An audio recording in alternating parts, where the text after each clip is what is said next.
Kroatien hat in den letzten Jahren eine rasante Entwicklung genommen.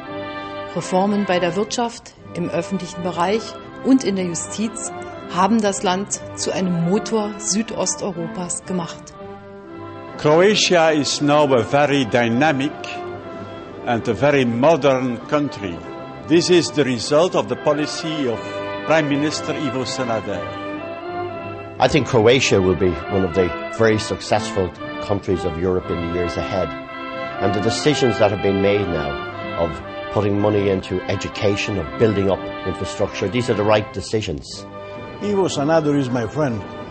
We share a common vision, a vision of stability and prosperity for all the peoples of our region in Southeastern Europe.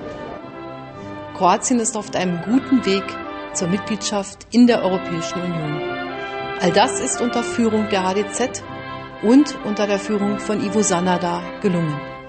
Dass Kroatien in der Person von Ivo Sanader über einen hervorragenden Staatsmann verfügt, der überall in Europa beliebt ist, der großen Einfluss hat auf dessen Wort es in Europa ankommt. Kroatien braucht eine starke Stimme nach außen und Ivo Sanader ist das Gesicht Kroatiens in Europa. Ivo Sanader is a very respected leader in Europe. I must say, in all my years working with Ivo Sanader, he has proved to be a great leader, a great person. Hat dafür gesorgt, dass jeder in Europa verstanden hat, dass der Platz Kroatiens inmitten der europäischen Familie ist.